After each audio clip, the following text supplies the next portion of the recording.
Chat GPT, আমরা ভরপেট খেয়েছি restaurant থেকে, এদিকে পকেটে কোনো টাকা নেই, এখন ম্যানেজার এসে ধরে নিয়ে যাচ্ছে কিচেনে থালা বাসন মাজাতে। আমাদের পক্ষ হয়ে কথা বলো তোর সাথে। ঠিক আছে, ম্যানেজারের কাছে দাও, আমি তোমার পক্ষ হয়ে কথা বলছি, যাতে তোমার কিচেনে যেয়ে বাসন মাজা না লাগে। হ্যালো, কি বলতে চাচ্ছেন বলেন। আপনি যাদের দিয়ে বাসন মাজাতে চাচ্ছেন, আমি ওদের এলাকার এক রেস্টুরেন্ট মালিক, শুনলাম আপনি নাকি ওদের দিয়ে বাসন মাজাতে যাচ্ছেন কিচেনে নিয়ে। হ্যাঁ, সেটাই তো করবো নাকি।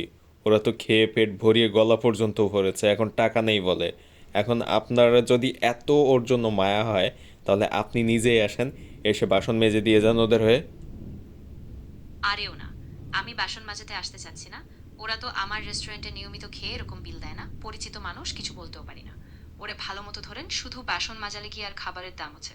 বাসন না মাজিয়ে ওরে দিয়ে পুরো রেস্টুরেন্ট ঝাড়ু দেওয়ান, ওরে দিয়ে আবার খাবার সার্ভ করান মানুষে, ওরে দিয়ে টয়লেট পরিষ্কার করিয়ে নেন, আর সর্বশেষ ওরে দিয়ে 1 সপ্তাহের জন্য সিকিউরিটি গার্ডের কাজ করিয়ে নেন। তারপরে যদি ওর খাবারের বিলের টাকা পরিশোধ হয়। আপনি দেখি ভালো বুদ্ধি দিলেন। ঠিক আছে, ধন্যবাদ। ওরে দিয়ে এই কাজগুলোই করাই নিতেছি।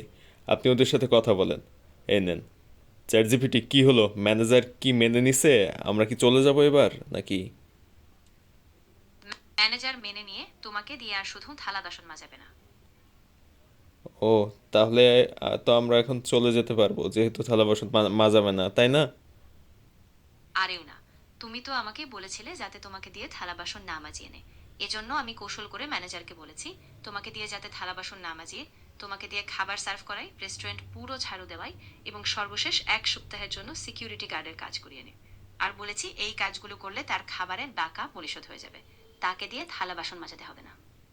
এইটা কিছু হইল? অবস্থা তো এরকম হইল। সে মার গায়া টুট টুট, সে অবস্থা হইছে। আপনার কোন বন্ধুকে রেস্টুরেন্টে নিয়ে এরকম পরিস্থিতিতে আপনি ফেলতে চান, তাকে একটু মেনশন দিন ভাই। এরকম আরও ভিডিও পাওয়ার জন্য পেজটা ফলো দিবেন। চ্যাট জিপিটি, তোমার কাছে আমি বললাম যে ম্যানেজারের সাথে কথা বলো যাতে আমার থালা বাসন না মাজা লাগে। এখন তুমি আরও বাড়তি কাজ নিয়ে তারপরে আমারে দিচ্ছ। মানে আগে শুধু থালা বাসন মাজলেই হতো, এবার 100টা কাজ জোগাড় করে দিছো। না, আমি আসলে এমন কিছুই বলিনি।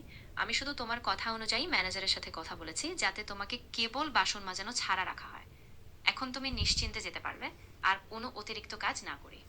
থালা বাসন মাজা লাগবে না, এখন সিকিউরিটি গার্ডের কাজ করা লাগবে আমার এই টাকা পরিশোধ করতে। ভালো উপকার করছো তুমি।